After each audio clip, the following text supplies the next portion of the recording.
Hey, സങ്കടപ്പെടാതെടാ. ഞാൻ maximum try ചെയ്തത്. എത്ര എഫേർട്ട് ഇട്ടെന്നറിയോ? പക്ഷെ മാർക്ക് മാത്രം കിട്ടുന്നില്ല. എനിക്ക് മനസ്സിലാവുന്നുണ്ട്. എന്താണ് ഒരു സംസാരം? തോറ്റത് കാരണം രണ്ടിനോടും പുറത്തു പോയി നീൽ ഡൗൺ ചെയ്യാൻ പറഞ്ഞേ.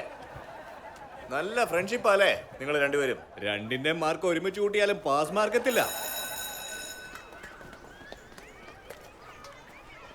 ഞാൻ 10th വരെ ഗവൺമെന്റ് സ്കൂളിലാണ് പഠിച്ചത്. 11 and 12 ഫ്യൂച്ചർ എന്നും പറഞ്ഞ് അച്ഛനെ ഈ സ്കൂളിൽ കൊണ്ട് ചേർത്ത്. എനിക്ക് അവിടെ തന്നെയായിരുന്നു ഇഷ്ടം. ഇവിടുത്തെ അറ്റ്മോസ്ഫിയർ എനിക്ക് ഒട്ടും പിടിക്കുന്നില്ല ഐഷു. അറിയാത്ത എന്തെങ്കിലും ചോദിച്ചാൽ പോലും ആരും പറയില്ല. പ്രശ്നങ്ങളെ കുറിച്ച് ഓർത്ത് ടെൻഷൻ ആവാതെടാ. അതിന്റെ സൊല്യൂഷൻ അല്ലേ കണ്ടെത്തണ്ടേ? എന്ത് സൊല്യൂഷൻ? അത് നിനക്ക് ഞാൻ തന്നെ പറഞ്ഞായിരുന്നു. ഇവിടെ നോക്ക്, സമ്പത്ത് ഇൻസ്റ്റിറ്റ്യൂട്ടിലെ നല്ല കോച്ചിങ് ആണെന്നാ കേട്ടെ. അവിടെ നമുക്ക് ട്യൂഷൻ ആയിരുന്നാലോ? അതൊന്നും നടക്കില്ല. നിന്റെ വീട്ടിൽ പൈസ ഉണ്ടായിരിക്കും. എന്റെ അച്ഛൻ ഇനി ഫീസൊന്നും അടയ്ക്കാൻ പറ്റില്ല. മോനെ പ്രഭു, മാത്സ് സാറിന്റെ നല്ല കിട്ടിയല്ലേ? ഡാ, എന്താടാ പ്രശ്നം? അവരാരും നിന്നോട് സംസാരിക്കുന്നില്ലല്ലോ.